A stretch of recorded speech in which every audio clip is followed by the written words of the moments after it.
மாண்புமிகு உறுப்பினர் டாக்டர் முத்துராஜா. மாண்புமிகு பேரவைத் தலைவர்களே, புதுக்கோட்டை சட்டமன்ற தொகுதி புதுக்கோட்டை ஒன்றியம் தொண்டைமான்குரணி ஊராட்சியில் உள்ள ஒன்றிய நடுநிலைப்பள்ளியில் சுமார் 150க்கும் மேற்பட்ட மாணவர்கள் கல்வி பயின்று வருகின்றனர். அங்கு பழமை வாய்ந்த கட்டிடம் தற்பொழுது இடிக்கப்பட்டுள்ளது. தற்பொழுது மாணவர்களுக்கு போதுமான கட்டிட வசதியும் இல்லை.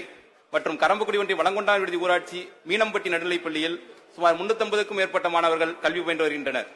மேற்கண்ட பள்ளியில் பழமை வாய்ந்த கட்டிடங்களை இடிக்கும் சூழ்நிலையில் உள்ளது. தற்பொழுது 2 வகுப்பறைகள் மட்டுமே செயல்பட்டு வருகின்றன. ஆகவே மாணவர்களின் நலம் கருதி மேற்கண்ட 2 பள்ளிகளுக்கும் புதிய கட்டிடங்கள் கட்டித்தர அரசு முன்வருமா என்று தங்கள் வாயிலாக மாண்பு அமைச்சர்களை கேட்டுக்கொள்கின்றேன். மாண்புமிகு அமைச்சர். ஏற்கனவே நான் இந்த அவையிலே தெரிவித்தபடி மாண்புமிகு உறுப்பினர் அவர்கள் ஏறத்தாழ சுனாமி காலத்தில் அந்த பழுதடைந்த அந்த அரசு பொறுப்பேற்றவுடனே நம்முடைய மாண்புமிகு முதல்வர் அவர்கள் ஆணையிட்டு 30 ஆண்டுகள் 40 ஆண்டுகளுக்கு முன்னால் பெருந்தலைவர் காமராஜ் காலத்தில் கட்டப்பட்ட ஓட்டு பள்ளி கட்டடங்கள் பெரும்பாலும் நிறைய பழுதடைந்திருக்கிறது. ஒரு 58,000 இருக்கும்.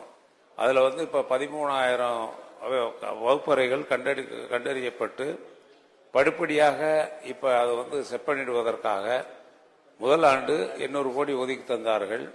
அதே மாதிரி உயர்நிலைப்பள்ளி மேல்நிலைப்பள்ளிக்கும் ஒரு 1200 வகுப்பறைகள் கட்டுவதற்கு 250 கோடி ஒதுக்கி கொடுத்தாங்க. இதெல்லாம் ஒவ்வொரு ஆண்டும் படிப்படியாக கல்வித்துறைக்கு செய்ய வேண்டிய பணிகள் காலதாமதம் ஆனாலும் நம்முடைய முதல்வர் அவர்கள் அனைத்தையும் கருத்தில் கொண்டு இப்பொழுது கட்டுவதற்கு நடவடிக்கை எடுத்து வருகிறோம்.